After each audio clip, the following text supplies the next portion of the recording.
¿Sabri, estás ahí? Sí, estoy acá. Bueno, para que pongo acá todo.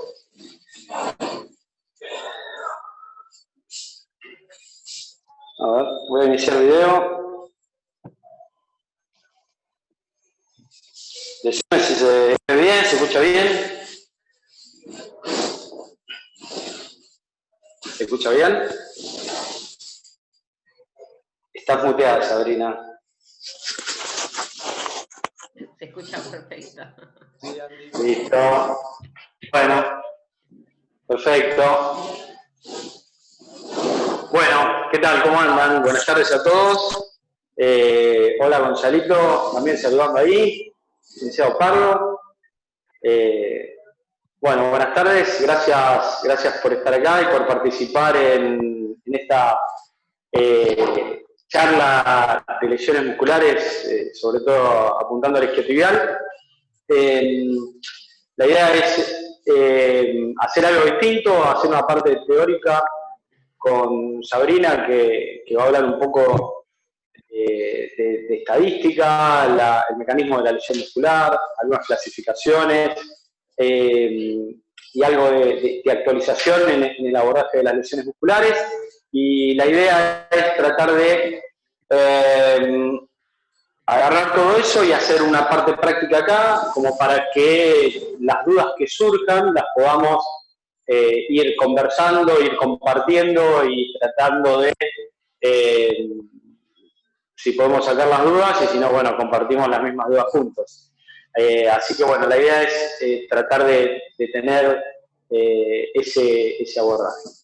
Así que, bueno, la idea es que las dudas que vayan surgiendo las vamos a hacer al final de las dos charlas, tanto de las de Sabri como las mías, anótenlas en el chat, y después, al final de la charla, podemos hacer quizás algún intercambio entre todos como para conversar y compartir un poco desde la experiencia, la evidencia y algunos fundamentos de estas cuestiones de las lesiones musculares. Sabri, ¿querés empezar? Dale, arrancamos. Bien, ¿Vale? Primero gracias a todos por estar acá y vamos a ver un poco esto, como contaba Andrés, de las lesiones musculares. La idea es tratar de hacerlo corto, sencillo, conciso y que se lleven conceptos claros. Bien.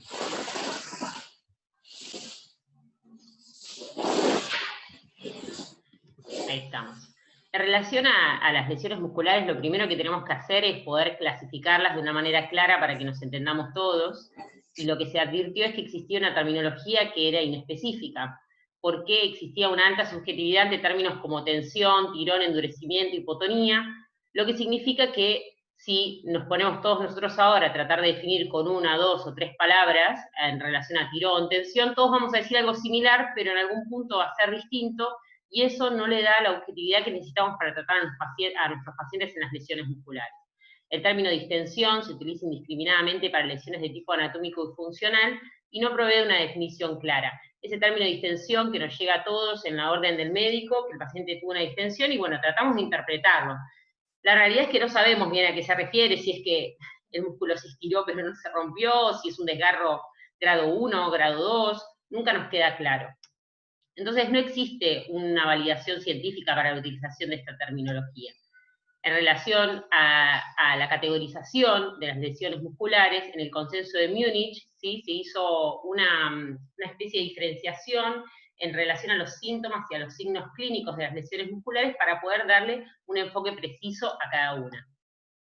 Eso lo que nos va a dar es que la comunicación entre los profesionales sea efectiva, ¿sí? Lo que el médico me mandó y lo que yo evalué va a coincidir y vamos a estar hablando el mismo idioma, y entonces a partir de ahí sí podemos hacer el desarrollo de estrategias de tratamiento que sean específicas.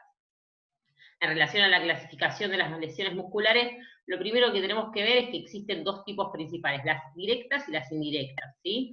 Las directas son las contusiones, que solamente las vamos a ver en un tipo de deporte, ¿sí? El deporte de contacto prácticamente, y después tenemos las indirectas que se diferencian principalmente en funcionales y estructurales. Cuando hablamos de las funcionales, tenemos las que son por sobreesfuerzo y por desorden neuromusculares, que quizás son las que nos cuesta un poco más diferenciar. Las que son por sobreesfuerzo, la fatiga y el dolor muscular de aparición tardía, que en general nos cuesta mucho diferenciar esas dos, y en desorden neuromuscular relacionadas a la columna o relacionadas al músculo. En relación a las estructurales, capaz lo tenemos un poco más claro, tenemos la ruptura muscular parcial, que va a estar dividida en dos, en el desgarro muscular parcial menor y el desgarro muscular parcial moderado, y después tenemos ya sí la más grave, que es la ruptura muscular total, subtotal o la avulsión tendinosa. Vamos a empezar a ver un poquito más lo que es esta lesión de tipo funcional, a ver si podemos aclarar algunas cosas. Habíamos dicho esto de fatiga, ¿sí? Cómo diferenciar la fatiga del dolor muscular de aparición tardía. La fatiga va a presentar la característica de tener un dolor que aumenta con la actividad física y a veces también aumenta en el reposo, sea por cambios de superficie de juego o cambios en patrones de entrenamiento, y cuando hacemos un estudio de ecografía o resonancia magnética no van a aparecer signos claros, solamente nos vamos a basar en los síntomas.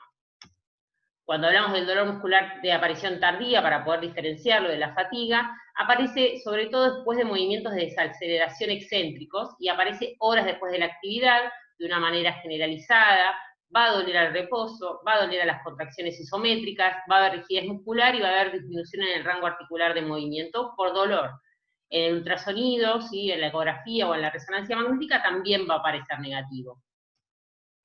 Cuando hablamos de los que son en relación a la columna vertebral, son esos dolores que el paciente dice que cuando se acuesta, uno le pregunta si se acuesta, si se sienta, se le pasa en general, ¿sí? No tiene dolor en reposo, y aparece algo de edema discreto entre el músculo y la fascia, y aparece reacción defensiva al estirar los músculos. También puede dar negativo, mayormente da negativo, pero también puede aparecer algo de edema.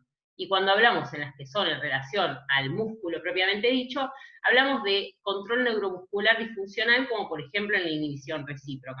El dolor es de tipo calambre, puede haber hinchazón, el estiramiento terapéutico conduce al alivio, y cuando hacemos el estudio también de resonancia o de ecografía, en general da negativo o da edema. Entonces, lo que tenemos que tener claro para diferenciar estas 4 lesiones musculares es sobre todo hacer una anamnesis correcta. Cuando viene el paciente, hacerle las preguntas que necesitamos para llegar a saber qué tipo de lesión el paciente está presentando. Entonces, en este caso, le vamos a mandar hielo, reposo, que no entrene, con lo que sabemos hoy en día, el costo de que el deportista está en reposo o que deje de entrenar, aunque sea una sesión. No. Si hacemos una anamnesis correcta y hacemos una evaluación correcta, podemos empezar con la movilización precoz basándonos en criterios específicos. Cuando vamos a la de tipo estructural, estamos hablando del desgarro muscular parcial menor. Acá en general es un poco más claro porque el paciente ya viene con el estudio, viene con una eco, podemos verlo, ¿sí? Ese desgarro la característica es que tiene un diámetro máximo menor al del fascículo muscular. Muchas veces experimentan chasquido, muchas veces no, seguido de dolor repentino, eso sí, bien localizado, bien definido, puede aparecer un defecto palpable, y en general el dolor se agrava cuando se intenta estirar el músculo. Principalmente se dan en la unión músculo-tendón, y en la resonancia o en la ecografía ya aparece interrupción de la fibra y aparece hematoma. En el desgarro parcial moderado, la característica es que el diámetro es mayor que el fascículo muscular, y acá sí se experimenta chasquido seguido de un inicio repentino de dolor localizado, posible caída del atleta, muchas veces intentan seguir, pero ya no pueden, ¿sí? Hay un defecto palpable, hay hematoma, hay lesión facial, y en general se agrava por el estiramiento, y también se presenta en la unión músculo-tendón. También vamos a tener resultados en lo que es la ecografía o en la resonancia. Y acá ya tenemos la más grave, que es la ruptura muscular total, subtotal o avulsión tendinosa, que en general el atleta cae, ¿sí? El desgarro es notable, hay un chasquido, el deportista mismo se da cuenta que se lesionó, ¿sí? Es bien localizado, hay hematoma, hay un espacio palpable, hay retracción muscular, hay dolor con el movimiento, hay pérdida de la función, y todo esto va a depender de cuán grave sea la lesión. Y cuando hablamos de la contusión, generalmente menospreciada, ¿sí? Porque muchas veces nos genera ruptura muscular, el deportista se recupera rápido, pero la realidad es que a mí me ha tocado trabajar con contusiones musculares con rupturas fibrilares, que la realidad es que cuesta salir mucho más en la rehabilitación de ese tipo de lesión muchas veces que las lesiones musculares que vimos antes, que son las que el deportista se genera solo. Se generan por una causa, la causa es una fuerza externa contundente, y en general el deportista te dice cuál es el mecanismo. Muchas veces a nosotros nos pasa capaz en rugby que al ser de tanto contacto en deporte, muchas veces el deportista no diferencia cuál fue el momento del golpe, ¿sí? Pero en general esas suelen ser las contusiones como más leves. Y bueno, nada, no hay que menospreciarla porque muchas veces trae con sí misma la lesión de la fibra muscular, ¿sí? Y se puede generar síndromes compartimentales. Entonces ahora, después de haber hecho esta introducción, podemos entender que cuando hablamos de lesiones musculares no estamos hablando solamente de esta, la que vemos a distancia, la que si estás parado en la esquina de la cancha, ves cuál es la lesión. Si estás mirando un partido, decís, ahí se lesionó el isquiotibial, sino que muchas veces aparece de otras maneras. En relación a un poco de estadística y análisis, que siempre viene un poco bien para entender el contexto, vamos a ver que las lesiones musculares constituyen el 31% de todas las lesiones en el fútbol de élite, y por eso es que muchas veces los estudios, cuando vamos a buscar estudios para acercarnos a hacer un estudio epidemiológico en relación al deporte en el que trabajamos, encontramos siempre en fútbol, además de que tienen mayores recursos para hacer investigaciones. Las lesiones en el área del muslo se presentan un 16% en atletismo, 10% en rugby y 17% en básquet. Por eso es que en estos deportes muchas veces no vamos a encontrar tantos estudios epidemiológicos. Cada temporada el 37% de los jugadores se pierde el entrenamiento por la competencia debido a lesiones musculares, y el promedio indica 90 días y 15 partidos perdidos por club por temporada solo por lesiones en los isquiotibiales, y ahí vamos a empezar a entender un poco la importancia de la lesión de los isquiotibiales en el fútbol. Los músculos que con frecuencia están involucrados en las lesiones son los biarticulares por la complejidad de la estructura, ¿sí? o aquellos por la estructura más compleja, y sufren una contracción excéntrica, principalmente contienen fibras musculares de tipo 2, y el mecanismo muchas veces es de flexión de cadera con extensión de rodilla, o extensión de cadera con flexión de rodilla. Acá tenemos algunos datos más, que en el fútbol el 92% afectan a los grupos musculares principales, ¿sí? De las extremidades inferiores, y acá tenemos representado en un 40% de los isquiotibiales, seguido de los aductores, seguido del cuádriceps, y algún porcentaje menor en gemelos, ¿sí? Que muchas veces está relacionado con la edad de la lesión de gemelos. El 96% de todas las lesiones musculares en fútbol ocurren en situaciones sin contacto. Bien. Dato importante, el 16% de los jugadores se relesiona, y eso está asociado a un 30% más de ausencia en la competencia que la lesión original, ¿sí? Por eso le vamos a dar una importancia clave a lo que son las lesiones previas. Para ver un poco los factores de riesgo, no quiero entrar demasiado en detalle en esto, ¿sí? Tenemos la lesión previa como el factor de riesgo o predisponente más importante, ¿sí? Y parte de lo que hablaba ayer, si alguno estuvo, capaz me estoy repitiendo, pero el público se renueva. La lesión previa, muchas veces lo que sucede es que nosotros cuando el jugador tiene una lesión de isquiotibiales, ¿sí? Si cuando en la anamnesis nos refiere que tiene una lesión, que tuvo una lesión previa, y muchas veces te dice que la viene arrastrando hace mucho tiempo, que vos no puedes entender por qué el jugador puede llegar a estar dolorido hace 2 años de isquiotibial, y que siempre que hace un sprint se le carga y que siempre se le fatiga, empiezan a aparecer esos datos que nos van a dar que cuando yo hago la evaluación para ver el estado en el que está y poder progresar en la rehabilitación, muchas veces va a tener un déficit mayor al que espero, ¿sí? ¿Por qué? Porque no es lo mismo recuperar un isquiotibial que tenía igual fuerza que el contralateral antes de la lesión que un isquiotibial que ya venía dañado, ¿sí? De alguna manera. En relación a la edad y el sexo, hoy en día sabemos que son factores de riesgo que por más que no sean modificables los tengo que considerar. En relación a la superficie y el clima, ahora que entendimos lo que es la fatiga, el dolor muscular de aparición tardía, podemos entender, ¿sí? Que puede llegar a generar una lesión previa como la fatiga antes de un desgarro. ¿Bien? En relación a la hidratación y alimentación, hoy en día sabemos todos que es súper importante, ya no está tanto en juicio el tema de la hidratación, la alimentación, muchos deportistas tienen nutricionistas, pero tenemos que saber que es importante. Y con respecto a la indumentaria, como siempre digo, no es una cuestión de que usen la ropa más moderna, más dry fit o lo que sea, sino que más que nada hablamos de lo que es el equipamiento deportivo, ¿sí? Muchas veces pasa que cuando el deportista viene de una lesión larga y está mucho tiempo en el consultorio, cuando lo llevamos a campo, no trae los botines, por ejemplo, y vienen zapatillas, y no lo puedo hacer rehabilitación en campo con zapatillas, porque capaz se patina, se vuelve a lesionar, o por lo menos genera algún tipo de fatiga que me retrasa bien el proceso de rehabilitación, y eso es culpa del terapeuta que no le indica lo que tiene que traer, ¿sí? O muchas veces los chicos usan botines viejos para entrenar, ¿sí? Y no es que el botín esté un poco roto, sino es que muchas veces viene completamente despegado, ¿sí? Y eso nosotros cuando lo cruzamos tenemos que educar al paciente para que venga con la ropa correcta, ¿sí? A eso nos referimos con indumentaria. Y después tenemos las capacidades físicas, que ya las conocemos todos. Fuerza, resistencia, coordinación, flexibilidad, velocidad, bien.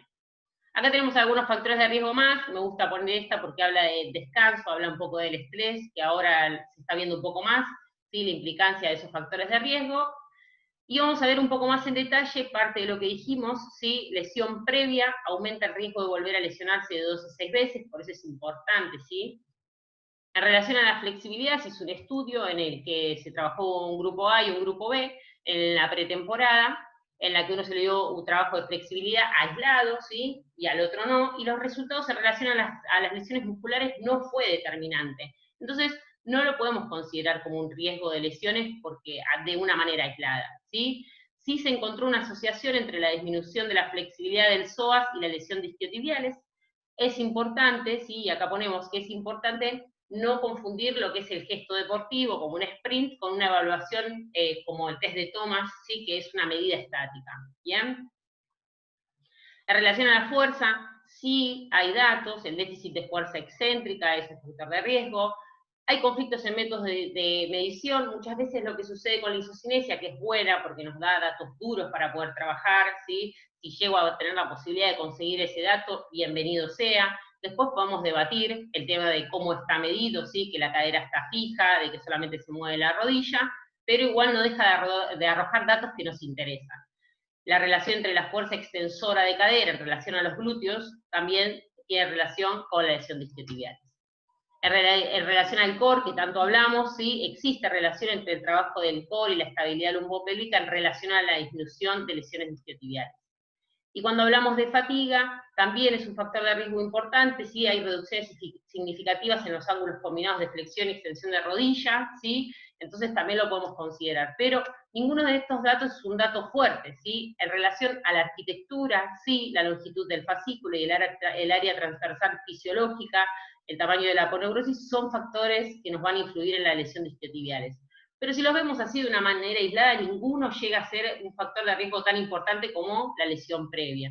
En cambio, si empezamos a ver cómo se combinamos estos factores y empezamos a entender la complejidad, ¿sí? De lo que es la lesión deportiva, sí podemos acercarnos un poco más a entender cómo hacer capaz algún trabajo para disminuir la incidencia del riesgo de que esos pacientes tengan lesiones. Vamos a pasar un poco a lo que es el abordaje kinésico de estas lesiones musculares. Vamos a tener que tenemos un primer paso que es el diagnóstico, ¿sí? El examen clínico inmediato que se da en la cancha. Se pone una reevaluación de 5 a 7 días después del tratamiento. Todos los kinesiólogos que trabajamos en un equipo sabemos que la reevaluación no es que se hace a los 5 o 7 días, eso es más médico. Nosotros hacemos una reevaluación constante si tenemos al paciente, y el método más utilizado es la ecografía. En cuanto a la rehabilitación, sabemos que tenemos que empezar con una movilidad que sea progresiva, siempre respetando el dolor, monitorizándolo. El regreso temprano a la actividad física nos va a dar innumerables buenos resultados porque optimiza la regeneración, mejora los niveles de fuerza, flexibilidad y en general de todas las capacidades físicas. Cuando hablamos de los modelos que vamos a seguir para empezar este proceso de rehabilitación, tenemos el modelo fisiológico, que quizás es el que vimos todos en la facultad, capaz si hay chicos nuevos, hoy en día hablen un poco más de lo que son los criterios de progresión, pero lo que nosotros salimos de la facultad sabiendo es de este modelo fisiológico, que por más que hoy en día no lo usemos como tal, ¿sí? No deja de ser importante entender cuál es el proceso fisiológico que está sucediendo en el músculo. Se cura por un proceso de reparación que es la cicatriz. Vamos a tener 3 fases: la de destrucción, que tenemos inflamación, necrosis, hematoma. En la fase de reparación, la fagocitosis, la regeneración, la cicatriz y esa neovascularización. Y el proceso de remodelación, que hablamos de la maduración, de esa retracción, de la reorganización y de la recuperación de la función. Siguiendo este modelo, vamos a empezar 0,24 a 48 horas, hablamos de lo que es Price, Polis, Peace and Love, ¿sí? De poner frío, reposo, quieta esa estructura, la ponemos en terapia intensiva para asegurarnos de que nada malo pueda llegar a pasar. Peace and Love no habla de frío, pero en general estamos hablando de contener para que no suceda nada malo. 3 días, pasó el tercer día, reloj, empezamos con la movilización precoz, estiramiento progresivo, empezamos con el trabajo de la zona media, empezamos a hacer tratamiento isométrico, isotónico o isocinético, depende de lo que el paciente pueda en el momento, entrenamiento de bicicleta, natación, cuestiones de que no afecten tanto al músculo y no perder esa capacidad aeróbica del deportista. Previa entrada en calor y respetando el dolor, por supuesto. Día 13, agarro el calendario, día 13, fortalecimiento excéntrico, empezamos con el trabajo de velocidad, vuelta al campo, trabajo de gesto deportivo, entrenamiento con el equipo, ¿sí? Pero la realidad es que en el consultorio no tenemos herramientas concretas como para basarnos en lo que es el modelo fisiológico. Como digo, no lo descartemos, no olvidemos todo lo que sabemos, pero tenemos que entender también que hay herramientas que nos pueden llegar a resultar un poco más válidas en el día a día. ¿A qué nos referimos? A los criterios de progresión. Hablamos de lo que son los niveles de fuerza, del estado de la cicatriz, de niveles de flexibilidad y de control motor. Pero vamos a empezar a meternos un poquito en esto para entenderlo. Hablamos de fases, ¿sí? Una primera fase en la que protegemos la cicatriz y minimizamos la atrofia, y ya no estamos hablando de tiempo, ya no significa día 0, día 1, día 15. Estamos hablando de una fase, ¿sí? En la fase 2, cuando el deportista, cuando nos aseguramos que la cicatriz está protegida, cuando empezamos a hacer ese trabajo para minimizar la atrofia, podemos empezar a pasar esta fase, ¿sí? En relación al dolor del deportista y a la capacidad que tiene de realizar los ejercicios.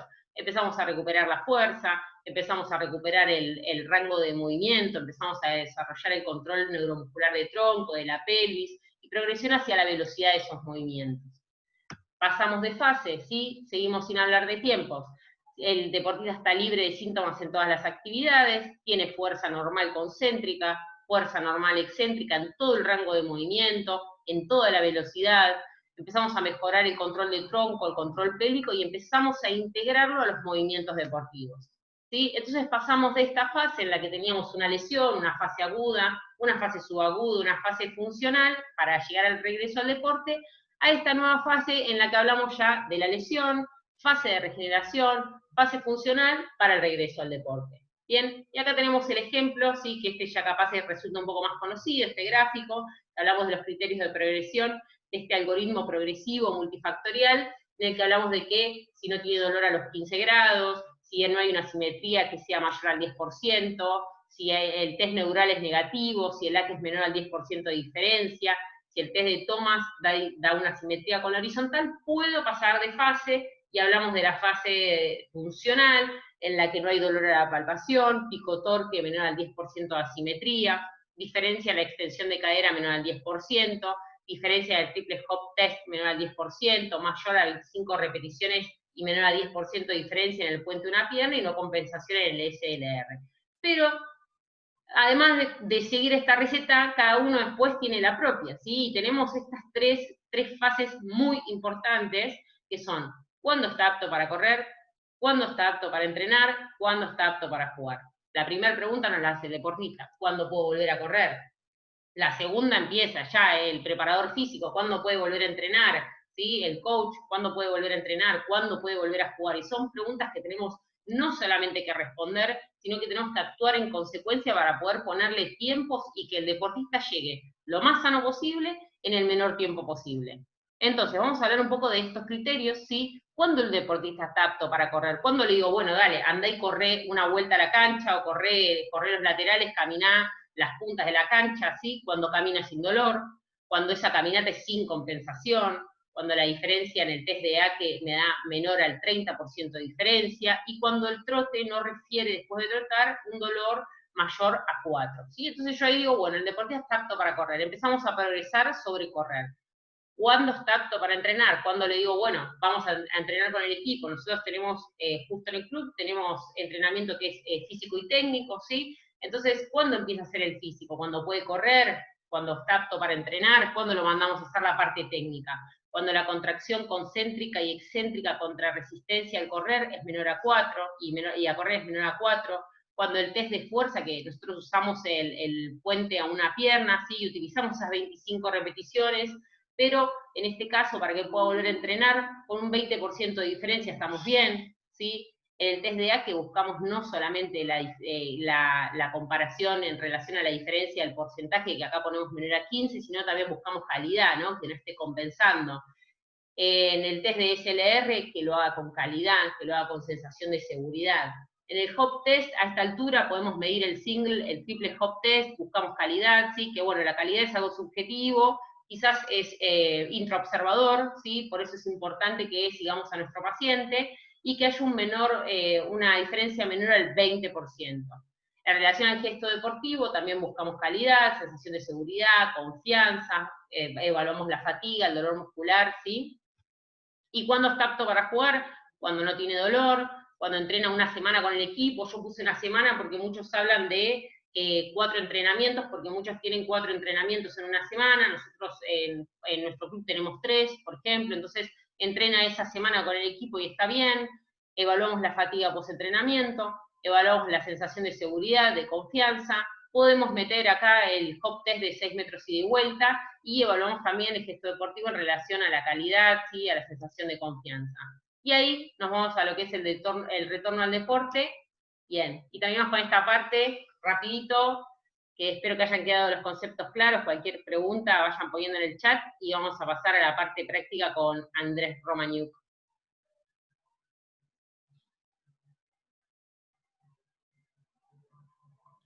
¿Se fue Andrés?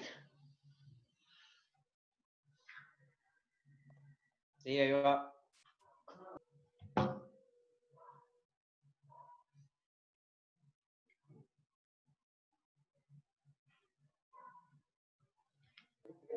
Sabri, ¿estás por ahí? ¿Me escuchas bien?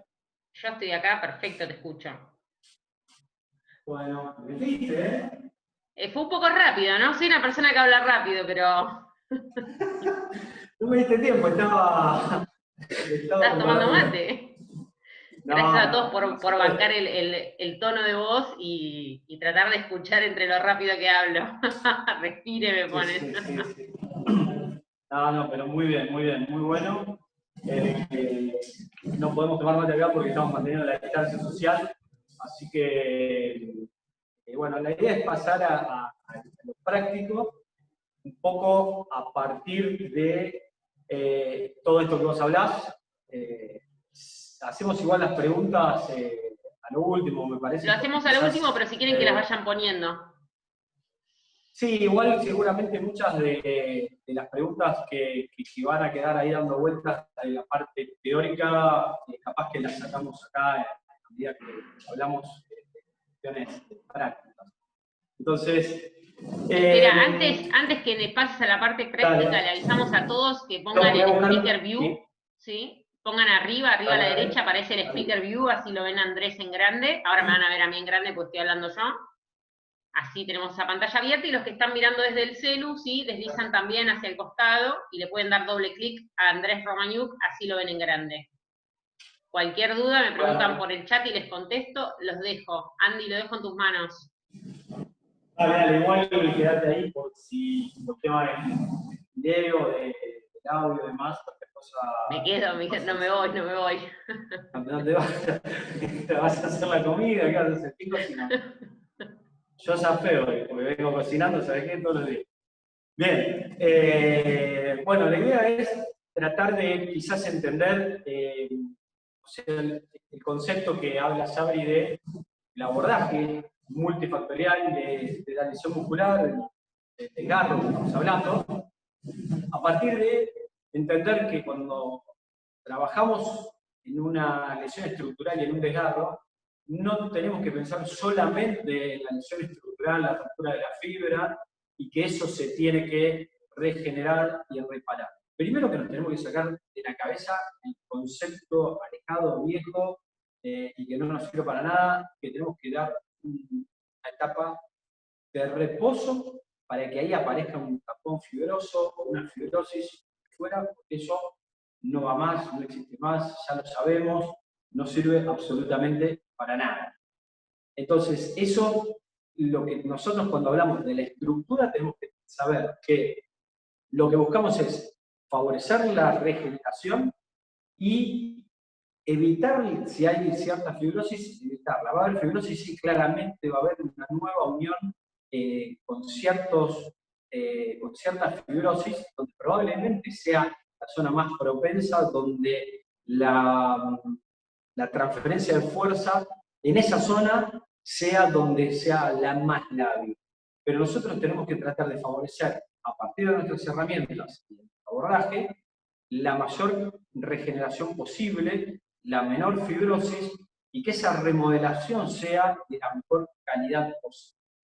Entonces, esto que decía Sabri de los criterios, ¿qué es lo que pasa? Nosotros tenemos que pasar desde este concepto estructuralista, de histológico o fisiopatológico, a darnos cuenta que nosotros tenemos que preparar un tejido, en este caso muscular, para una carga. Y esa carga es la que hizo que se rompa ese tejido.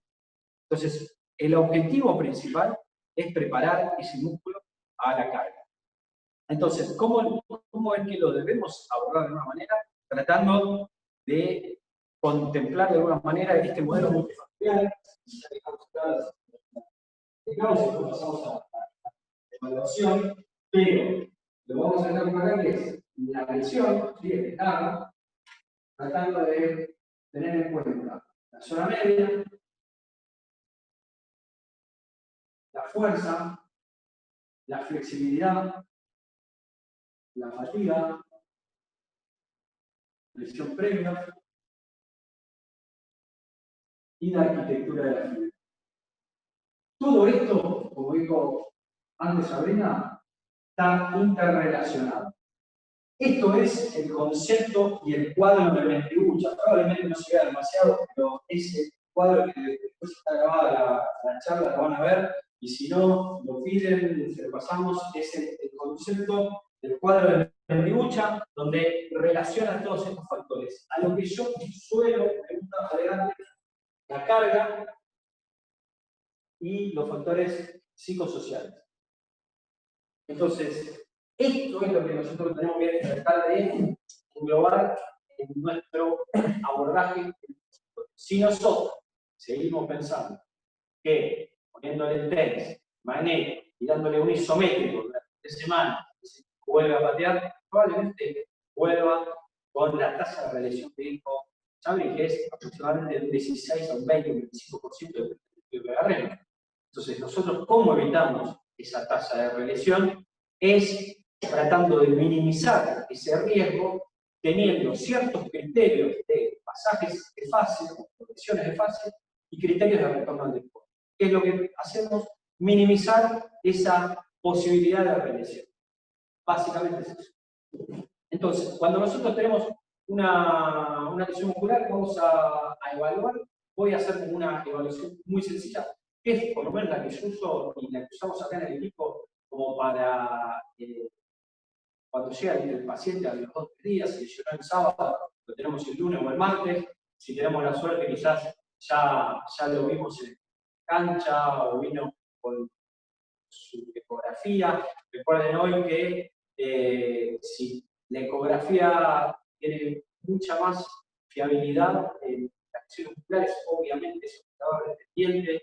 Nosotros tenemos la suerte de trabajar con gente, con los chicos del equipo de MUS, ¿no? Entonces, si tienen la suerte de trabajar con ellos y vienen con esa imagen, tenemos un montón más de información, pero recordemos que es lo más importante. Vamos a hacer una evaluación con Facu, que vamos a ver el barbijo. Yo voy a poner el barbijo un ratito. Ya lo tengo. Y le voy a poner un poco de alcohol. Gracias, Facu. Si se escucha mal, me dicen. ¿Cómo se escucha? ¿El pulgar para arriba? ¿Se escucha bien? Bien, bien, Andy, se escucha perfecto. Manso me tiraron ahí. ¿Quién me tiró más? Martín Marcón me tiró más. Bueno, voy a habilitar un poco más. Entonces, ¿cuál sería, de alguna manera, la evaluación de una lesión de tibial? Muy sencillo. Acá lo que vamos a pedir es, primero, en la clínica, el paciente ya lo refirió Sabri, que es si tiene impotencia funcional, dolor y demás. Ya cuando nosotros le pedimos al paciente cuando te duele, lo va a marcar con el dedo en la zona. Después vamos a diferenciar en el pizarrón la lesión de la porción larga del bíceps, la unión de la porción larga con la corta y el semimembranoso. Entonces, ¿qué es lo que pedimos? Primero, ahí te dice, te duele acá. Si queremos insistir, porque a veces una lesión grado 1, 1,5 no aparece, le pedimos una contracción de esta manera y ahí nos marca el dolor en la porción larga del bíceps, generalmente en la unión del semitendino. ¿Qué podemos diferenciar en esta prueba? Poner rotación interna y pedir la contracción, contraer, ¿sí? Ahí lo que estoy haciendo con una rotación interna de la tibia o con una rotación externa. De esta manera, cuando hago la rotación interna, o sea, punta del pie hacia adentro, voy a evaluar la zona medial más el semimembranoso, más el semimembranoso. Cuando hacemos la punta del pie afuera, evalúo el compartimiento externo, o sea, la porción larga del bíceps y la porción corta del bíceps. Esta es una manera muy sencilla de evaluar. Si queremos insistir en esa evaluación, ya les digo, 1, 1,5, ponete boca arriba. ¿Qué es lo que le pedimos? Primero, antes de esto, le podemos pedir que levante la pierna, que haga estiramiento, tira, por ahí. ¿Está? Entonces, pasivamente, primero activamente, después pasivamente, nos vamos a marcar. ¿Sí? Acá es importante la diferenciación, que si es el semimembranoso nos va a marcar bien abajo, bien arriba del isquio, bien abajo de la cola, y la diferencia con la función larga del bíceps, que va a ser generalmente el tercio proximal con la unión del tercio medio.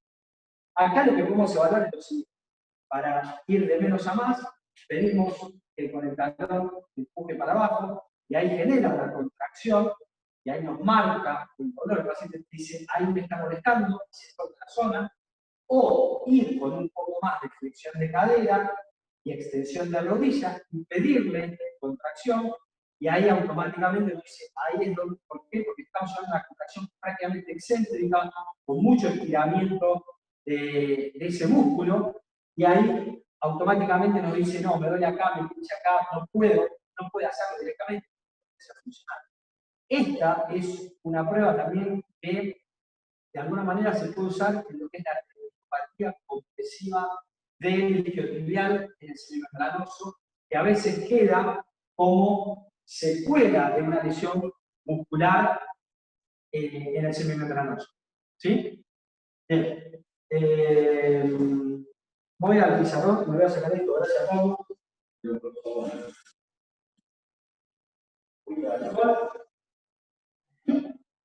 Andy, Dime. acordate que te estamos viendo desde el celu. Sí, estoy acá. ¿Me ven? Estoy perfecto, estoy, volví, me fui a tirar la cola. ¿Me escuchás? Te escucho perfecto. Listo. Entonces, lo que yo les decía en esa evaluación es que si tenemos la pelvis acá, lo van a ver de esta manera. La unión acá en el isquio, hacia adentro, el semimembranoso suele tener bien en el tercio proximal, y es la lesión isquiotibial del marcador, o cuando va a puntear la pelota y llega de esta manera, una flexión de cadera y extensión de rodilla, y aparece el esgarro en el semimembrano. Por otro lado, la porción larga del bíceps se suele lesionar en la unión del semitendinoso con la porción larga del bíceps, en la unión del tercio medio con el tercio proximal, y acá abajo en la unión de la porción corta con la porción larga. ¿Sí? ¿Vamos bien hasta ahí?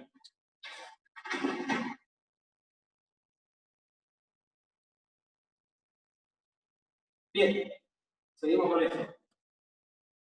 Vamos a empezar con ejercicios para ver cómo progresar esto. O sea, nosotros tenemos ese paciente que llega a la consulta, lo evaluamos de esa manera y tenemos que tener en cuenta los factores estos que habló Xavi. Entonces, a partir de eso, ¿qué es lo que hacemos? Movilización. ¿Cómo lo movilizamos? Muy sencillo. La movilización es precoz, es enseguida. Y lo que vamos a tener en cuenta es el VAS, o sea, el dolor que nos refiere ese paciente. En los primeros días ese VAS va a ser de aproximadamente 3 o 4, y después lo podemos ir subiendo un poquito más, pero no más de 5, porque va a ser el límite que nos va a hacer que nosotros estemos todo el tiempo detrás de esa clínica del dolor para ir avanzando y progresándolo en las pasadas, en la fuerza, en el rango de movimiento, en todo lo que fue. Entonces, ¿cómo lo vamos a movilizar? Muy sencillo. Primer día, lo ponemos boca abajo y empieza a generar la contracción. ¿Le duele? No lo hace. Acorta el rango de movimiento. No le duele, empieza. De esta manera. Movilidad, movilización. ¿Cómo te sentís? Bien. ¿Qué es bien? Número. 0 nada, 10 es el peor pinchazo que tenés. ¿Cuánto? 3. Perfecto. Seguís haciéndolo. Movilización. Pierna lesionada. Buscando que estire. ¿Sí? Movilizamos el músculo. Hasta ahí. ¿Por qué hasta ahí? Porque más me duele. ¿Cuánto te duele? 5. Entonces no, baja un poquito. Hasta ahí lo vas a hacer. Y entonces lo que hacemos es movilizarlo precozmente. ¿Y por qué movilizarlo precozmente? Porque nosotros somos rompebolas y queremos moverlo porque sí. No, porque sabemos que si lo movilizamos precozmente, a ese paciente va a tener una mejor calidad de la fibra, va a tener mejor remodelación, va a tener un mejor proceso de regeneración, y no solo la estructura, sino que va a tener el componente neuromuscular, vas a mejorar. ¿Qué es el componente neuromuscular? Va a mejorar la fuerza, va a mejorar el reclutamiento, va a mejorar la calidad de esa sumación de las unidades motoras.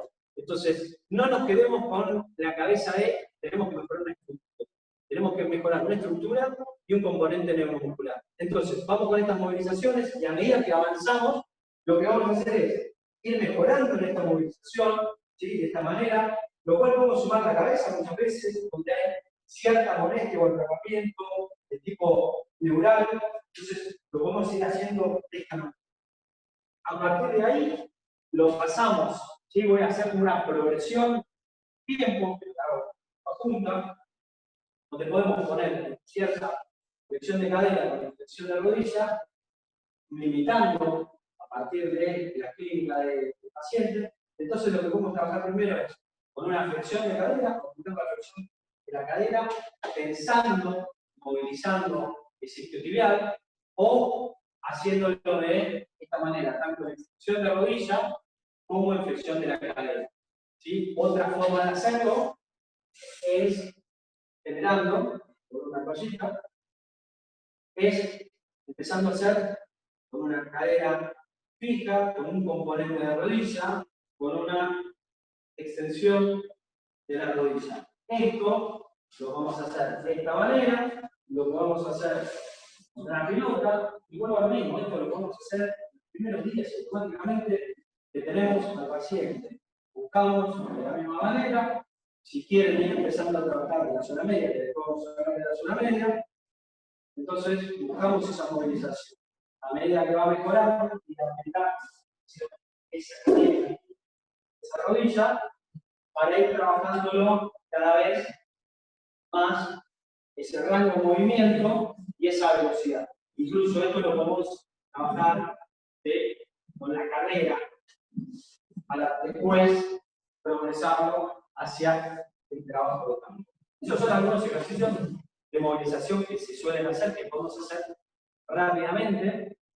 Y bueno, y de ahí lo que podemos armar es un trabajo de movilización de 1 o 2 ejercicios, que hablamos en las etapas tempranas, y a partir de ahí el trabajo de la zona media. ¿Sí? Entonces, ejercicios de zona media donde vamos a trabajar, por un lado, ¿por qué la importancia de la zona media? Porque, por un lado vas a trabajar el grupo muscular afectado, en este caso que es el isquiotibial, y por otro lado, la relación que existe entre el glúteo mayor y los isquiotibiales. Sabemos que los isquiotibiales, cuando se lesionan, vienen con un componente de glúteo débil. Entonces, nosotros tenemos que, si vemos el gráfico de Mentilucha que antes hablaba, la zona media como factor de riesgo. Entonces, nosotros, cuando hablamos del abordaje, la parte estructural, la arquitectura, la zona media, referimos a esto. Tenemos que mejorar el glúteo mayor, y el glúteo mayor va a mejorar de la mano de la estabilidad de músculos estabilizadores de la zona media, cavernos y demás. Entonces, este paciente lo que tiene que mejorar, además de su glúteo, probablemente tenga que mejorar su contracción pélvica. Entonces, le empezamos enseñando un control pélvico, ¿sí? Que apriete, incluso podemos ir más atrás, un patrón diafragmático, que empieza a llevar el aire a la panza, inflando la panza, para que después genere un control de su pelvis, que apriete de esa manera, y a partir de ahí ir a los ejercicios donde vamos a tener más actividad del glúteo, pero siempre con una buena estabilidad de la zona media. Acá, a partir de esto, podemos ir hacia las dos piernas, hacia una pierna, ¿sí? De un lado y del otro, o incluso con estiramiento, donde acá vamos a tener mucho mayor componente de los isquiotibiales, y otro ejercicio,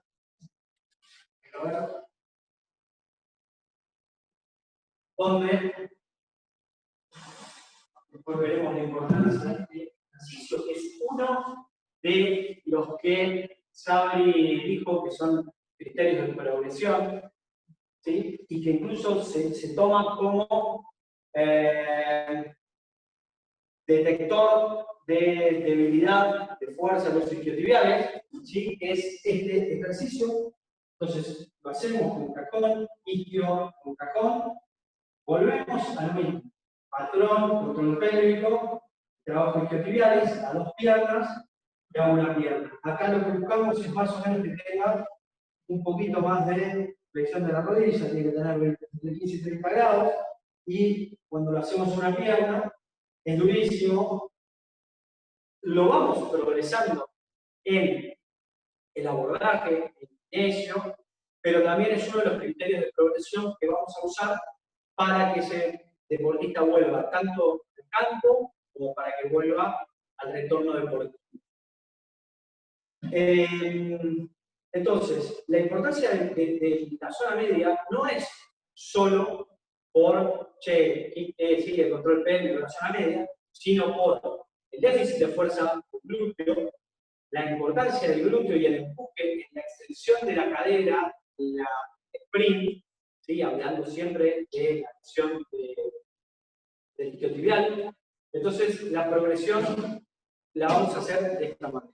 ¿Sí? Vamos a pasar, y acá aclaro una cosita, cuando hablamos de algunos ejercicios, ¿sí?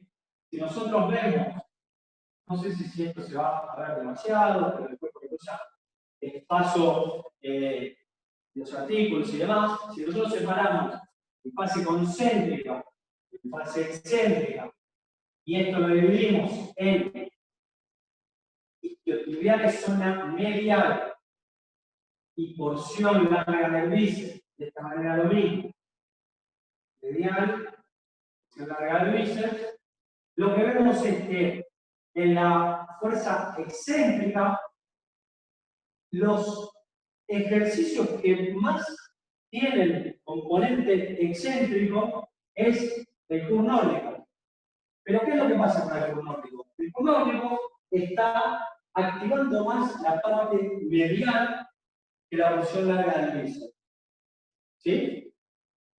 Ahora, el ejercicio que está más o menos acá en el medio, la fase excéntrica, que tiene una alta actividad, un alto reclutamiento, es este ejercicio que se llama SKB, que es el Strength Knee Bridge, que es esto que yo estaba haciendo a lo último.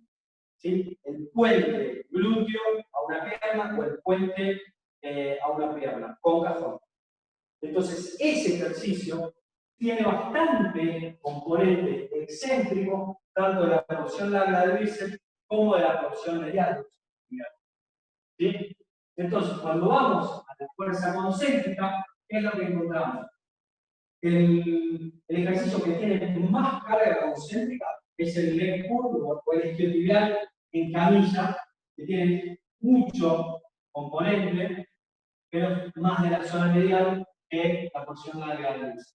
Y acá encontramos algunos otros que están por acá abajo, que es el mismo SKB, ¿sí? Y la extensión de la cadera, que ahora vamos a ver acá, que es, ¿vieron el ejercicio lumbar? Que uno engancha las piernas y baja haciendo esto en la maquinita lumbar. Bueno, nosotros hacemos algo de alguna manera parecido con el cinturón ruso. Pero vamos primero a los ejercicios, empezamos de menos a más. Pablo, ¿tenéis que así uso de ejemplo un segundito? No, el alcohol.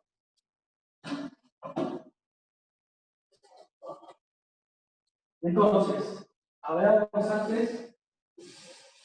Mira la solución por ahí. Antes yo hablaba del ejercicio que era el extender, que es este ejercicio. No, la solución para enganchar esto.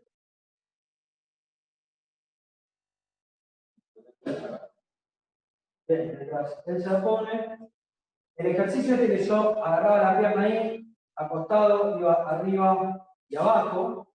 Este es uno de los 3 ejercicios que Aspling, que es uno de los que más estudia la lesión de isquiotibiales, propone dentro de su protocolo, lo que se llama el protocolo largo. Él propone un protocolo largo donde tiene este ejercicio que es el extender, el glider, que ahora lo vamos a ver, y el diver, que ahora lo vamos a ver. ¿Qué es lo que encuentra? Que los jugadores que tienen una lesión discotibial y van con un protocolo largo de características hacia lo excéntrico, recuperan, o sea, vuelven al campo antes y con mejores condiciones y con mejores evaluaciones. Entonces, por lo cual, ese ejercicio que hacía antes, lo podemos ir progresando con carga. ¿Cómo lo vamos a ir progresando con carga?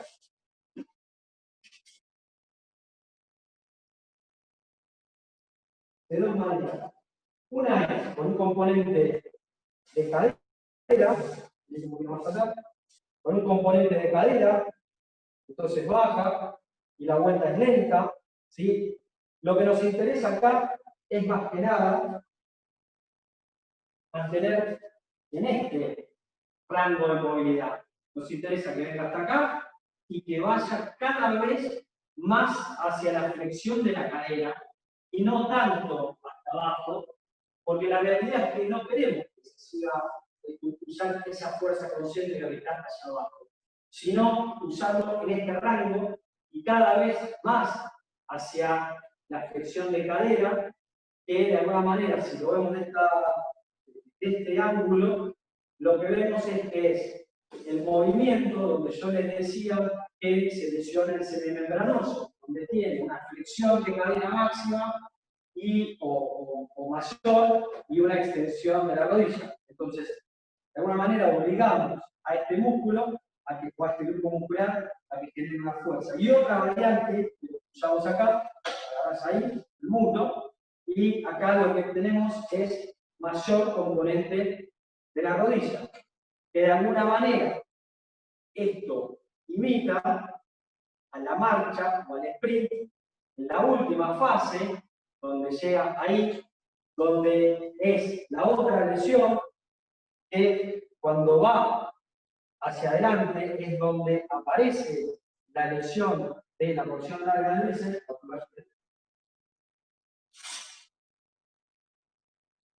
Entonces, esa es los 2 ejercicios de alguna manera proponen, tanto para el semimembranoso como para la porción larga del bíceps.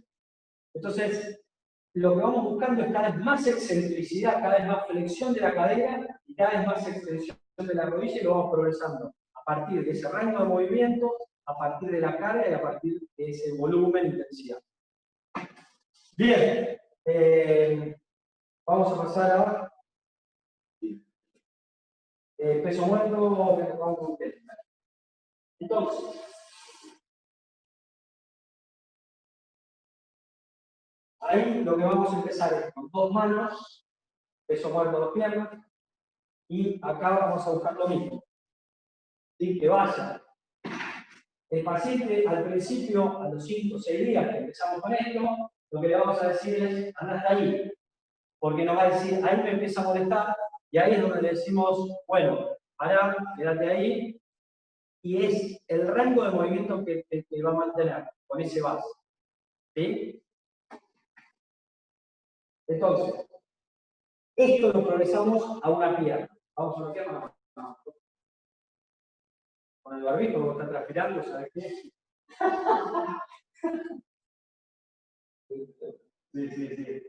Entonces, a una pierna, y acá vamos a hacer lo mismo. Lo que vamos a hacer es bajarlo, ahí nomás, porque nos va a decir, ahí me empieza a molestar, Entonces, automáticamente, listo, quédate ahí. Pero no dejamos de hacerlo. Lo que hacemos es acortar ese rango de movimiento, bajar la carga, pero lo mantenemos de esa manera, progresando. ¿Va por ahí? ¿Ya por ahí? Bien. Vamos a pasar a el leg pull, que sería el isométrico, muy corriente. Bueno, vamos a hacer una banda, pero es el ejercicio de camisa esquiotibial.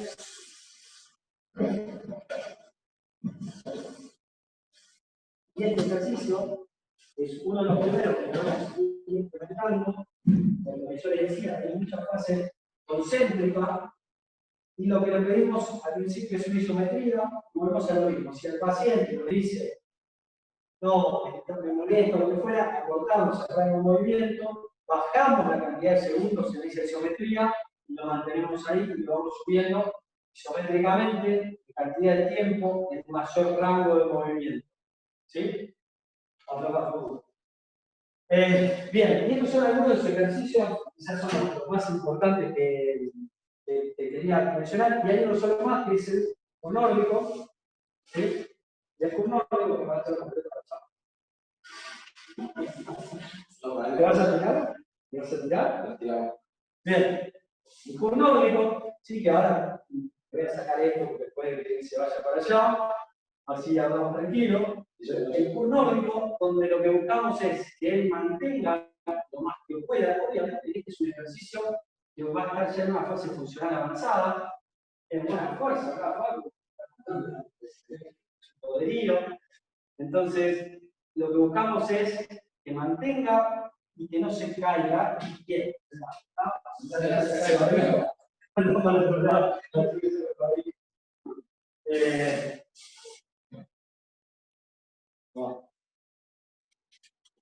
bien, listo. Después Paco, después lo tenemos de vuelta. La idea con el nórdico es que vaya cada vez manteniendo más mantiene, más hacia una línea horizontal va a estar. Es un ejercicio que sabemos en la evidencia que previene las lesiones de la porción larga del bíceps. Entonces, tiene que estar en nuestra rehabilitación, sí, tiene que estar en nuestra rehabilitación y tiene que estar en nuestro plan de prevención de factores de riesgo, ¿sí? Porque sabemos que mejora la fuerza, yo les decía antes que mejora la fuerza más del compartimiento medial que de la porción larga del bíceps, ¿sí? Y es una de las cosas quizás más interesantes, porque si bien aumenta la actividad electromiográfica del semitendinoso, previene la lesión de la porción larga del bíceps. Entonces está esta cuestión de que, ¿por qué el curso nórdico previene la porción larga del bíceps? Sí aumenta más la actividad semitendinosa. Y entonces ahí aparentemente hay cierta sinergia entre el semitendi y la porción larga del bíceps, donde cuando el semitendi está abajo, la porción larga del bíceps empieza a contrarrestar eso y empieza la sobrecarga y por último la lesión. ¿Sí? Sabri cuando hablaba de las lesiones funcionales y se iba para arriba, tenemos las lesiones que son por sobrecarga, la fatiga y el DOMS, que la suma de estas dos lesiones por separado, no son dos lesiones separadas, terminan dándome una lesión estructural. ¿Sí? Son lesiones funcionales por sobrecarga donde no hay lesión de la arquitectura, de la fibra, pero si continúan, terminan en una lesión estructural. Entonces, no me quiero ir, pero este ejercicio de curso nórdico es importante en esa última fase y cómo mantenerlo para evitar la relesión. Sabemos que además es un músculo que si lo aplicamos de antes de lesiones, evita la primera lesión y previene la re-ruptura. ¿Sí? Si no hay conceptos que quedaron ahí medio sueltos, después no vamos. Entonces, esto más o menos está. No me acuerdo si teníamos que hablar algo más, pero la idea era esta. Un ejercicio, no, bueno, la idea es, todos estos ejercicios, la idea siempre es ir progresándolo hacia la marcha, ¿sí? Cuando Sabri decía criterios de retorno al campo, cuando yo decía la movilización, entonces esa movilización, ir hacia más velocidad, que podemos hacer tanto en la movilización, en el puente, en la carga de la polea, bajando cada vez más rápido. Entonces, obviamente que esto lo vamos a tener que ir progresando en rango de movimiento, en volumen e intensidad. ¿Sí? Eso es para otra charla y desarrollarla mucho más. Pero bueno, creo que más o menos el total de los ejercicios que empezaba a hablar está. Si quieren podemos hacer algunas preguntas y desarrollar algunos temas más que quizás pueden quedar pegados. Obviamente es una charla de una horita para hablar de ciertas cuestiones, no es para hablar mucho. Bien, Sabri. Andy. Bien, hicieron algunas preguntas ahí mientras estabas haciendo el práctico. ¿Sí? Natalia preguntó si los ejercicios de puente supino, ¿cuándo se pueden empezar a realizar? ¿El parámetro es que no tenga dolor o molestias cuando lo hace?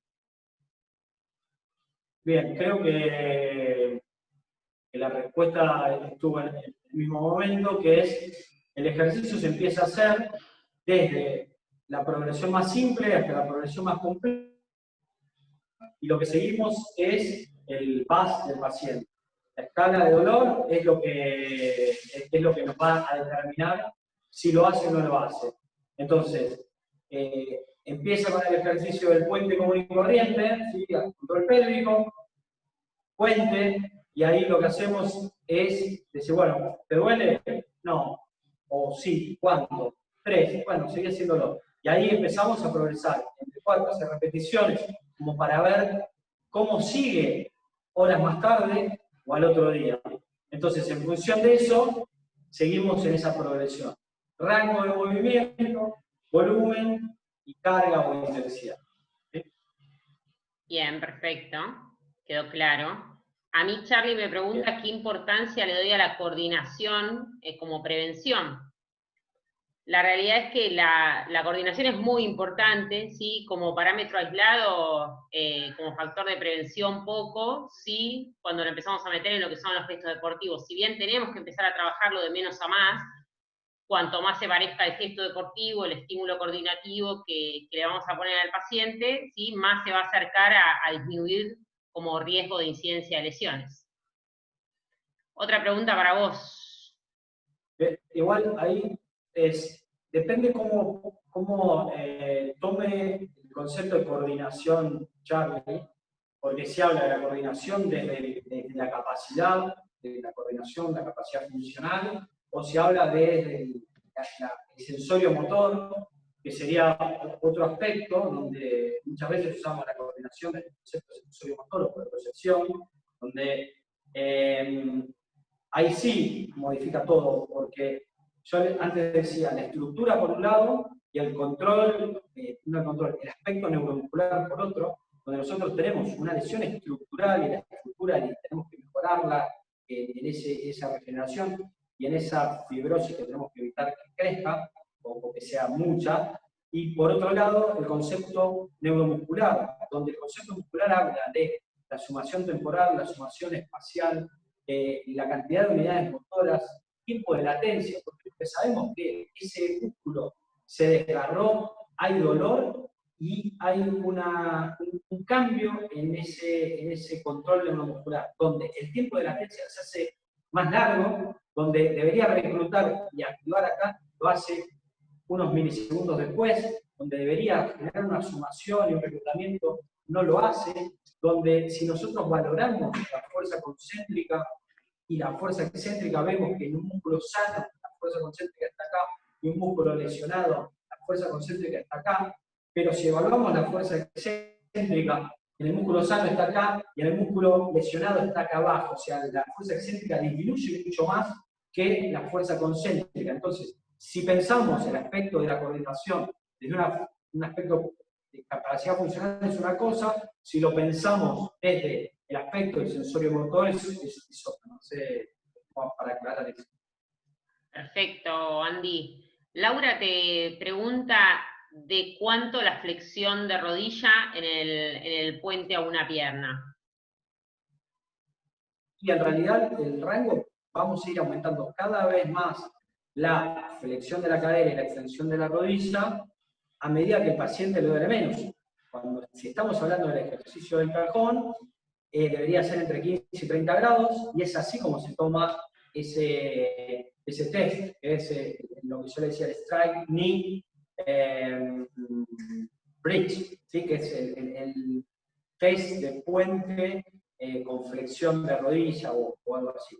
Entonces, ese test se toma de esa manera, pero vamos a empezar de menos a más, con un puente normal, con un puente con piernas un poquito más estiradas, con un puente con el cajón a 2 piernas, que probablemente no le moleste tanto, con un puente con un cajón a una pierna, que ahí quizás activa más y ya le cuesta un poco más, sobre todo en las flexiones del semimembra.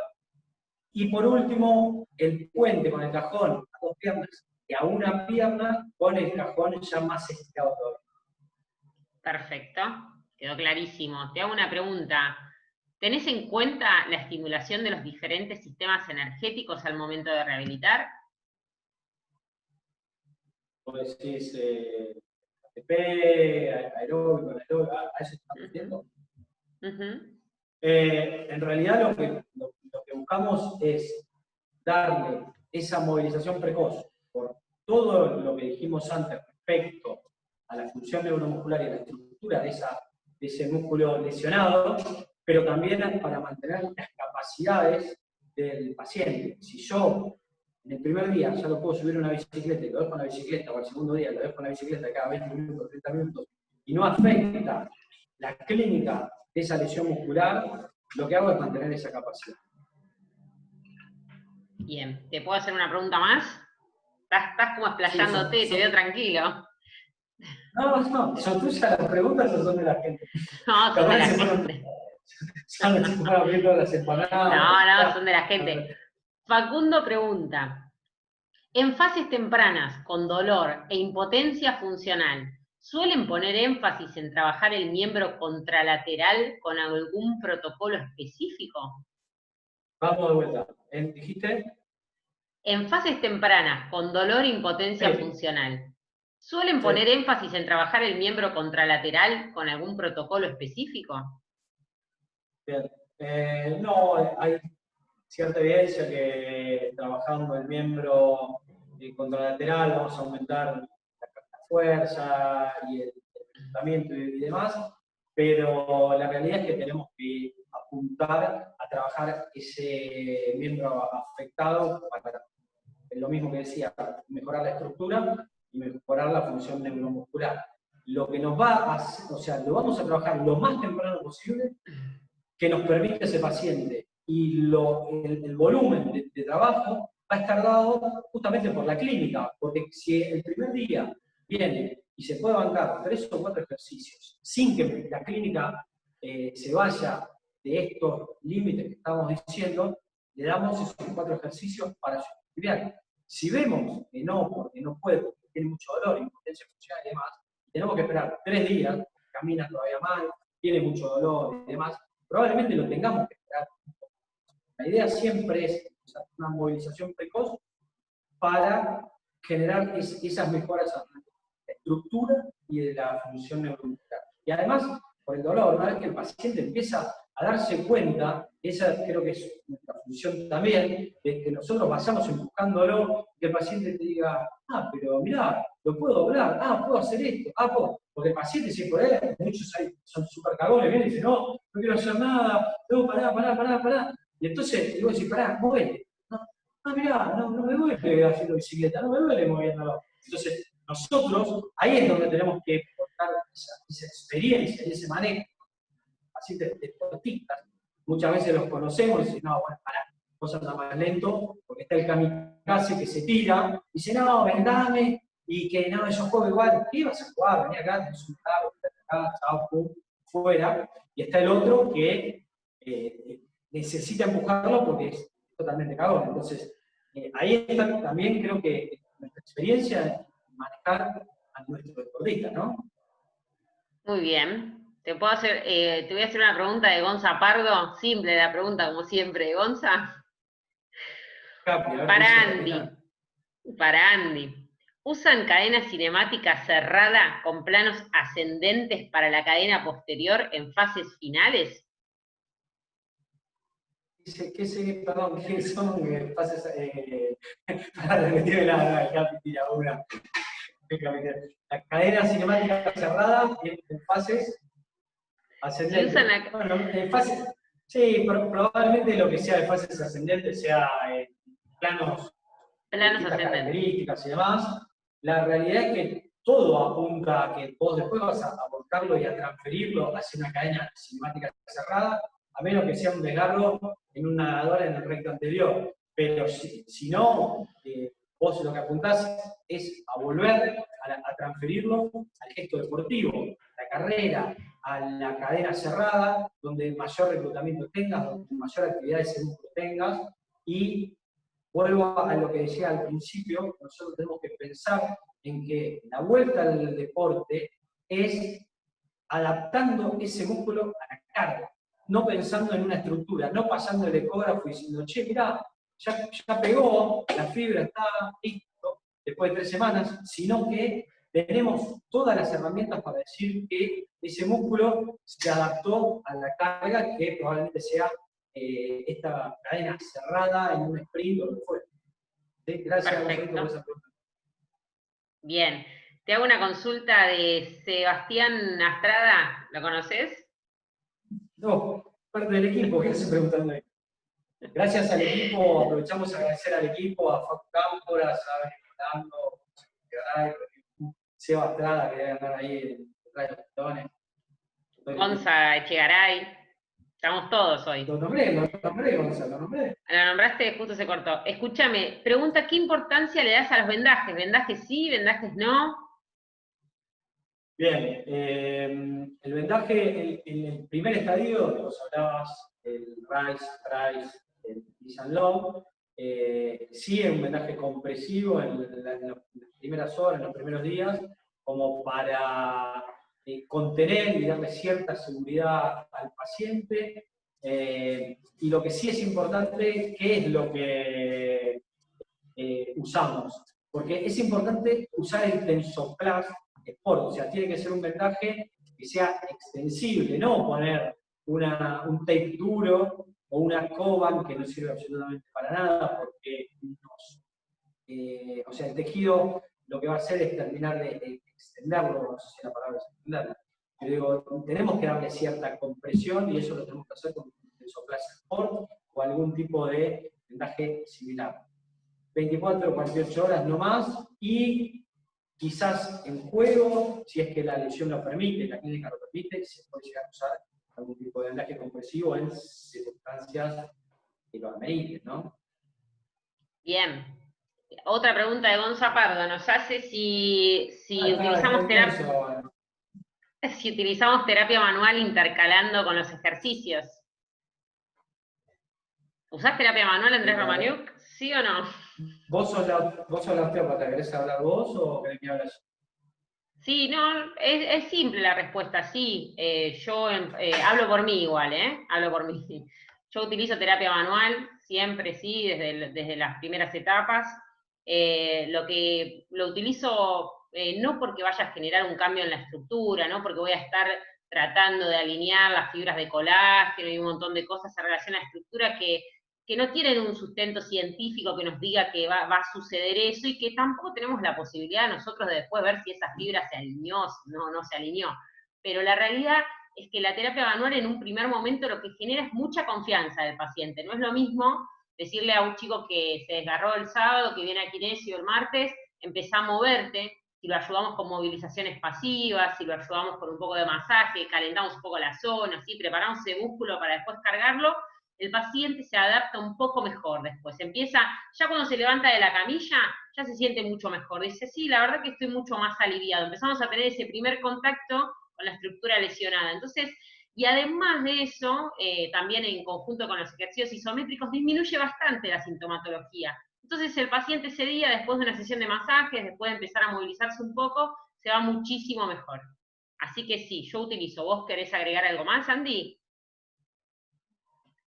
Sí, yo comparto 100%, uso un montón de terapia manual, yo siempre digo, al margen de toda esta evidencia, todos los ejercicios y demás, generalmente le sobo el lomo un rato largo, eso significa, querés llamarlo terapia manual. Yo lo que uso es el masaje, ¿sí? A pesar de las técnicas que he aprendido, masaje común y corriente, de mano, y un poco por lo que vos decís, esa necesidad del paciente deportista, que tiene ciertas creencias, donde nosotros a partir de eso generamos esta adherencia a lo que después le vamos a dar.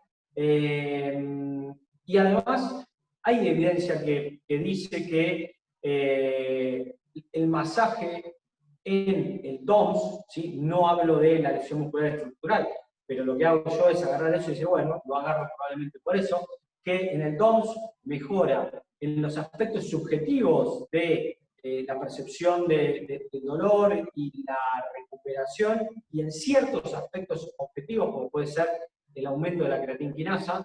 Entonces, me agarro de eso también como para aplicar y meter mano mucho en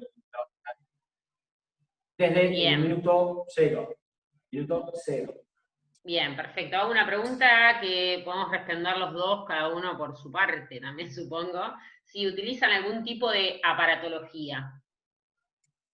Yo respondo por mí, la realidad es que depende que tenga el alcance, ¿sí? Depende del tiempo que tenga. Y me refiero capaz al uso de aparatos como la tecarterapia, por ejemplo, eso me sirve bastante, si lo tengo. Si lo tengo en el consultorio, en el club, por ejemplo, no tengo tecar, tenemos magneto capaz o algunos estimuladores tipo contractores, pero la realidad es que por el tiempo que tenemos y sabiendo poniendo en la balanza, decir, bueno, ¿qué le hago? ¿Media hora de contractores?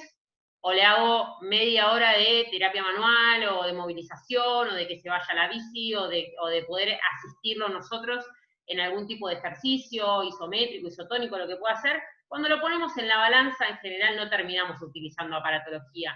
Solamente utilizamos aparatología a veces en lesiones en las que el paciente capaz no puede moverse porque está operado, porque todavía está con ese walker y necesitamos restringir la movilidad, capaz para que no pierda, puede ser que empecemos a estimularlo un poco por ese lado, pero en realidad yo particularmente mucha importancia no le doy y en general suelo arreglarme con lo que tengo.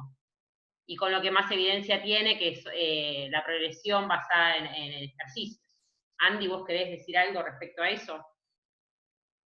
No, un poco eso mismo. La realidad es que no hay demasiada literatura que nos dé que realmente tiene esa efectividad los agentes físicos en la lesión muscular.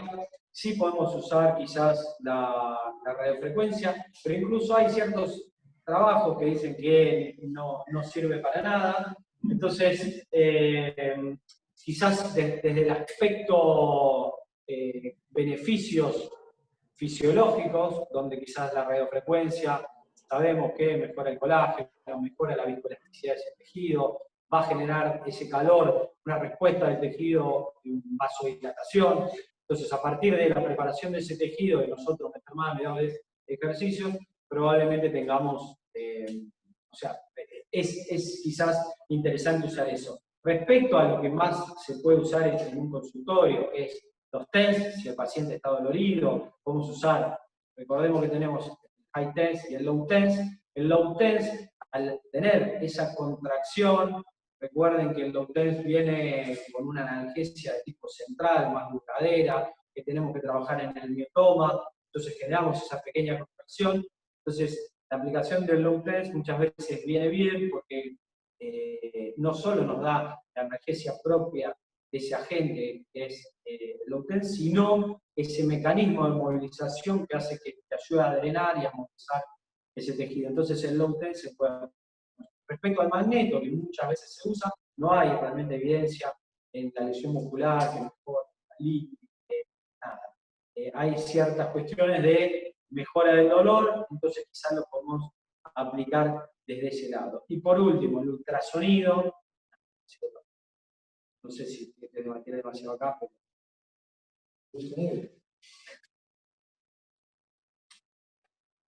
¿Sabe? ¿Perdón, ¿Qué pasó? No, ya ¿Qué está, pasó? no sé, dije todo lo que quería, ¿Ya dije todo está? lo que No, quería porque... decir. perfecto, perfecto. No, dije Otra que pregunta. el ultrasonido no sirve para nada, la evidencia dice que no sirve para nada, es igual al placebo, entonces estos conceptos de tixotrópico, masaje mecánico, masaje celular, mejora la biogénesis, mejora el colágeno, nada, no hay ningún tipo de evidencia que respalde ese tipo de aplicación. Bien, sentía que había algo más ahí adentro para decir, ¿viste? Te di el espacio. Te hago una pregunta, nos hacen una pregunta más, que también creo que en parte ya quedó aclarado, pero capaz quedó alguna duda. Dice, ¿qué recaudos toman en la vuelta al deporte? Creo que eso es, digamos, las partes en las que estuvimos hablando de, primero que esté apto para correr, después que esté apto para entrenar, después de que esté apto para jugar, basándonos en todos esos criterios de los que hablamos al principio, que capaz hablé un poco rápido, pero están. Y otra cosa que pregunta, que es interesante también, la cantidad del tiempo de participación del deportista en el partido. Vendajes, entrada en calor, diferenciada. La pregunta cuál es. Cantidad de tiempo de participación del deportista en un partido, vendajes, entrada en calor diferenciada, etcétera. ¿Qué cosas, tiempo de partido? A ver, eso creo que va a tener que ver mucho en cuanto a lo que hablamos antes de los factores contextuales de ese paciente y de la necesidad de meter o no a ese paciente deportista. Teniendo en cuenta que respondo un poco con la pregunta anterior, nosotros volvemos a ese deportista a partir de ciertos criterios de la reforma del deporte, donde evaluamos lo que habló Sabri antes de esos criterios, de alguna manera la fuerza, la flexibilidad, la fatiga, la estructura, la suma de esos criterios permiten que nosotros digamos, bueno, tenemos la menor posibilidad de que se rompa. ¿Se puede romper? Sí, seguro. Pero a partir de esos criterios disminuimos esa posibilidad de relesión. Entonces, a partir de eso, la tasa de relesión está dada en la primera semana, que es entre 16 a 20 y pico por ciento. La segunda semana baja un 12% y así va bajando la tasa de relesión. Por lo cual, esas primeras semanas nosotros sabemos que lo tenemos que cuidar al deportista con respecto a estos factores que hablábamos antes, que no descuide sus ejercicios de fuerza, porque el músculo va a tratar de volver a apagarse, por decirlo de alguna manera, por tratar de disminuir en su longitud e ir a una posición más cómoda. Cuando hablamos de la arquitectura, sabemos que un músculo desgarrado lo que hace es disminuye el fascículo y aumenta el ángulo de extensión. Entonces, ese fascículo que se acorta termina acortando el rango del movimiento total de ese músculo. Entonces, nosotros, cuando vuelve ese deportista, después de 3, 2, 4 semanas, no lo sé, tenemos que tratar de que mantenga sus ejercicios excéntricos para tratar de mantener los niveles de fuerza, para tratar de mejorar ese ángulo de penetración, para mejorar esa estructura y esa arquitectura, para mejorar esa función neuromuscular, y la flexibilidad, la zona media, la fatiga, que va de la mano de la fuerza. Entonces, todo eso lo tenemos que tener en cuenta cada vez que vuelva a la cancha. Incluso el vendaje, que uno de los criterios que ponía Sabri era la confianza, o lo que hoy en día se habla de readiness, que es eso, el tipo que está a 10 puntos, pero dice, che, no, pero estoy medio cagado, y no está para volver. Ahora, el tipo que cumple todos los criterios, y encima dice, dale, quiero volver a jugar, y está bien con todos los criterios, y tiene la confianza para estar en la cancha, está fantástico. Y el tipo que no, nosotros vamos a tener que modificar algo, o hacer tarea de chicos, ¿no? Pero es uno de los criterios también a tomar en cuenta para el entorno con menos posibilidad de relesión, esto que decíamos. Entonces, son todas cosas que tenemos que tener en cuenta a la hora de devolver ese deportista. Entonces, cuando hablaba del vendaje, si el deportista necesita ese vendaje porque le da esa confianza, esa seguridad, y no sé qué, le envolvemos la cabeza, le hacemos la momia y lo mandamos a la cancha, siempre y cuando tenga ciertos criterios que nosotros decimos, listo, estás para volver. Perfecto. ¿Alguna pregunta más? No sé si alguien quiere preguntar algo más. Creo que también él había preguntado por los vendajes, por la entrada en calor diferenciada, había preguntado. La realidad es que si todos los criterios están dados y nosotros estamos seguros para que el deportista vuelva, no tiene por qué haber ni una entrada en calor diferenciada, ni un vendaje, no tiene que haber ningún extra. Por eso estamos poniendo al deportista en la cancha probablemente mejor que como estaba antes de lesionarse. Entonces no debería. A ver, si lo estamos poniendo 2 días antes, por alguna cuestión contextual, bueno, probablemente necesitemos alguna ayuda o nos basemos en algunas otras cuestiones, pero la realidad es que si están todos los criterios dados, no debería ser distinto a cualquier otro jugador. No sé si hay alguna pregunta más, creo que no, creo que estamos con las preguntas, Andy. No, creo que podemos hacer ahí como un cierre y quedarán unas cuantas dudas para otro momento. Faltaron algunos ejercicios que quizás podríamos haber dado. El diver, que es el peso muerto en la pierna, que también usan mucho, el glider, que son de ejercicio de deslizamiento, pero bueno, nada, quedará para otra reunión. Sí, sobre todo que les queden los conceptos para que ellos después elijan los ejercicios, o sea, no es que tienen que hacer simplemente como la receta, sino que después tengan el criterio para utilizar y seleccionar ustedes los ejercicios que a ustedes les parezcan teniendo el conocimiento, ¿sí? Así que si faltó algún ejercicio, bueno, estamos. Estén atentos a seguramente alguna otra charla, estamos viendo si armamos algunas capacitaciones también. Así que, bueno, nada, gracias nuevamente a todos por estar. Esperamos alguna repercusión, si les gustó o no les gustó, el mail, si alguno está muy en desacuerdo, muy de acuerdo. Toda la bibliografía la pasamos también, no hay ningún problema. Y vamos a ver si después lo subimos esto a Instagram TV o algún canal de los nuestros. ¿Sí? Nada, muchas gracias a todos por haber estado y los esperamos en las próximas charlas que vamos a dar con el equipo de Recovery. Gracias a todos. Chao. Vayan a buscar la pizza.